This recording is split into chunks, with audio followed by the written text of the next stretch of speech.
What are the best Native American fiction novels? Today, I'm going to answer that question with the Big Five, which are the novels that are considered the canon in Native American literature. So much so that big journals back in the 90s had to ban scholars from submitting literary criticism on these works because that's all they were getting, because these works are so potent. My name is Ian, and on this channel, we cover everything book and writing related. And over the next couple weeks, I'm going to be making hundreds of videos on Native American fiction, poetry, and nonfiction. So if you guys are interested, go check out that whole series, because there'll be a ton of alternative picks that you've never heard of before. But if you haven't read these 5 books yet, this is where you need to start. And the most important of all, in my opinion, my favorite book, I should say, from this Big 5 collection, and there are some absolute heavyweight contenders on this list, is Ceremony by Leslie Marmon Silko, and here she is. And a theme that we're going to see with most of these authors is that they were a part of the Native American literary renaissance, which really started in 1969 when N. Scott Momaday, who's on this list, published A Housemaid of Dawn. And a lot of books in this era were about World War II indigenous World War II veterans who had come back from the war and were dealing with PTSD. And that's what this book is about. And there's gonna be no spoilers in today's video, but the protagonist of the story is named Tayo. He was in World War II in Pacific Theater. He has a cousin that's really like a brother to him named Rocky, and he dies during the Bataan Death March. And after that, he starts to go crazy. He has a mental breakdown, and he gets shipped back to the United States and spends years in a mental asylum, a mental health facility, whatever they were called back then. Probably not a very good place to be in the 1940s. Eventually, they release him and they send him back to his hometown, which is west of Albuquerque, and it's the Laguna Pueblo tribe. And I'm sure some of you guys know about the Pueblo tribes. All the famous desert architectural historical sites that you can now still visit. And the story is about the restoration of his soul, you could say, through the land and through certain rituals. But can the rituals of old help someone who is experiencing, modern warfare, the worst type of PTSD? Can they help this new type of trauma that's starting to happen? And that's what this book explores. And it's really good. And Leslie Marmon Silko, more so than anyone on this list, and I have a huge soft spot for this, does a beautiful job at writing landscapes and really bringing the setting into a story. So much so that there's actually a book I have on my bookshelf. And I guess I should say this, that every single book that we're going to cover here, eventually on this channel, I'm going to do a shorter book review. And then I'm going to do a multi-hour book review, because I do that on this channel, 4 to 8 hour book reviews, really book breakdowns. And on Ceremony, I have 2 secondary source books and like 50 articles saved. And there's so much information about this. But the setting in this story, and a couple even others we'll talk about today, and in other Native American novels, and a lot of novels, the setting becomes a character, becomes an integral part of the story. And Leslie Marmon Silko captures that as well as any author I've ever seen. She also does a great job of making things foggy, not too, because we have a character here, Tayo, who is experiencing PTSD, and she does a very good job at depicting that. And that can be hard to do because, for instance, we'll be later talking about another novel in the series that has a very similar premise, World War II vet, PTSD, but it's a little bit more foggy. It's not as coherent. Maybe that's how it should be, but once again, I recommend everybody go check out this book. I'll be dropping a shorter review on this soon with obviously some spoilers, but I can't say enough good things about this book. Next on our list, we have Love Medicine by Louise Erdrich. I think I'm saying that right. I meant to look that up, but Erdrich, I'm sorry, Louise, is a beautiful author, and she has written a ton of books. If we look at like Leslie, a lot of the authors on this list actually didn't put out that much of like volume. A lot of them are older now. And look, when you look back at the bibliographies, they didn't put out too much work, but Louise Erdrich has put out multiple nonfiction works, multiple poetry books, and at least 10 novels, if not more. And there are sequels to this book, and I don't think there are sequels to any other book on this list. And she creates a world, and it's about a tribe that's loosely based in the Dakotas, and the whole series is following some of the characters and the tribe's history and past, present, and future. And in this book, we're dealing with 3 different families, and it's almost the Canterbury Tale style, that we have different perspectives from different narrators over the course of multiple decades, sometimes moving forward and back, and we see what the triumphs and some of the disadvantages of living on a reservation are. I mean, it's a very beautiful display, because she's a really good author of love, of death, of even there's PTSD, of poverty, of economic exploitation, and it's written and communing with nature. So many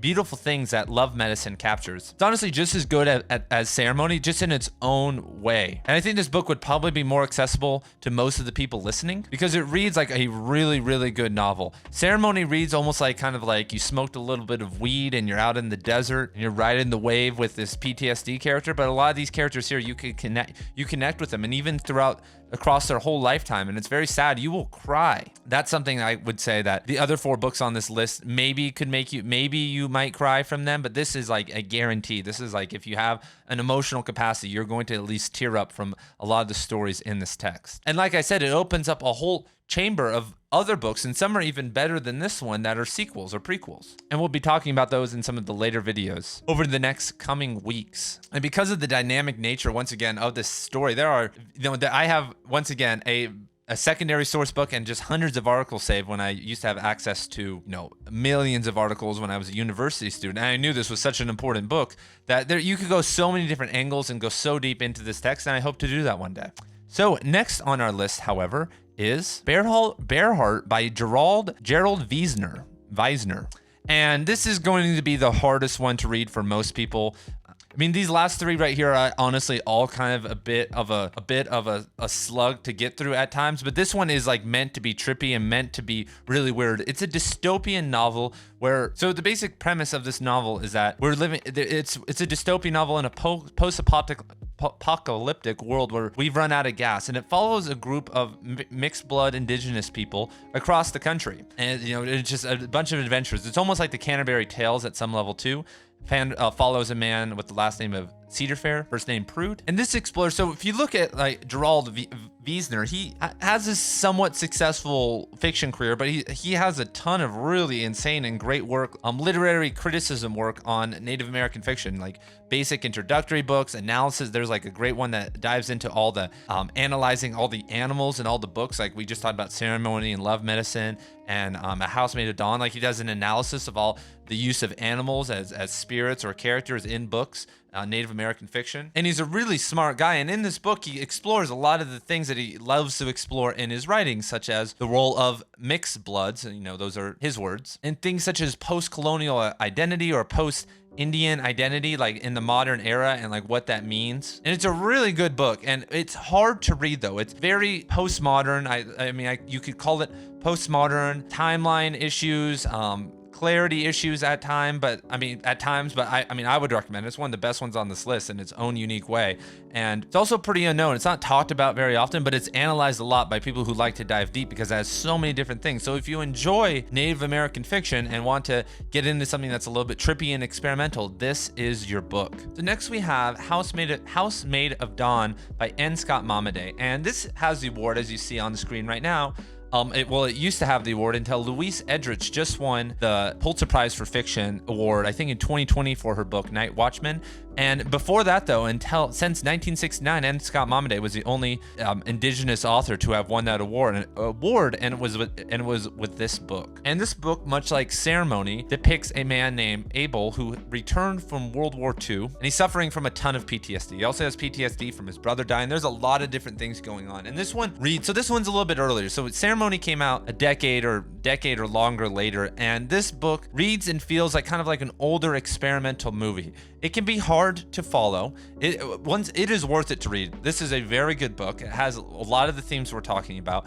It reads a little bit funky. There are going to be some times that you may be asking yourself what is going on, because jumping timelines, it's a little bit foggy. You have to follow it really well. So unless you read very closely, it may be a tad confusing, but he does a good job at using transitions and helping you go through names. And you're basically following someone who is going almost in the reverse direction of what happened in Ceremony. Ceremony was more about restoration. This is more of a, the character Abel is in cities and is being violent. I'm not going to, obviously give away too much, but it's about his journey more. He takes a more long and violent journey in this text. toward or not toward restoration. I won't, obviously give away what happens. But N. Scott Momaday has, he's a really interesting guy. He's released a couple books of poetry, a couple books of nonfiction, not too many other books. His fiction catalog isn't too deep. He just released a book called Earthkeeper. That was a really good book about the land, respecting and honoring the land in general. And it was, talking, of course, about Native American traditions, but also just almost like an ecological plea for help on a much bigger level, on a global level. He's also an artist, and he was a lecturer for decades. He's lived a very nuanced and interesting life. And I really put these books in like reading order, I would say. Like that's what I was trying to do. I don't want to rank them. I mean, I am ranking them right now, but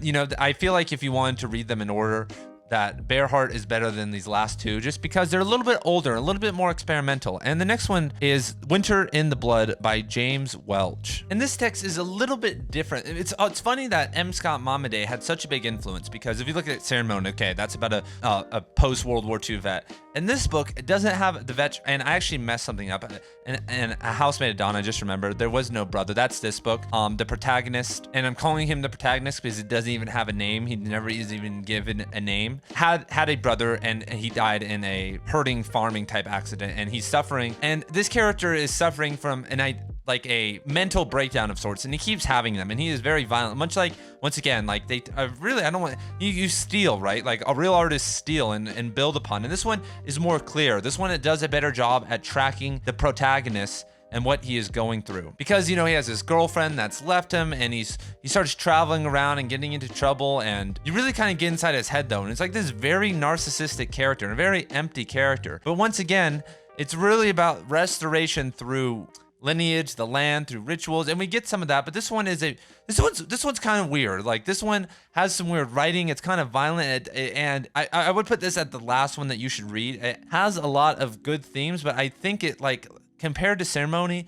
it really falls short. And Ceremony was only written 3 years later. Compared to Love Medicine, it's like 5 times harder to read and get through, and it's a little bit more boring. But it's important, once again, to kind of understand this Native American Renaissance, and it gets you a perspective of some of the rage and some of the problems that Indigenous people face. And obviously, like, there's a million other problems. This is just a book that's highlighting a fictional character, but it's very impactful nonetheless. So that is my wrap up. What did you guys think of the Big Five? Of course, I'm going to be talking about in future videos a lot of my favorite Native American books that aren't the Big Five. We'll be talking about at least 10 to 20 other novels, at least 10 to 20 other books of poetry, a bunch of literary criticism books, some nonfiction stuff. I'll do some tier ranking, and I will see you guys there. You can find some of those videos right here. Peace.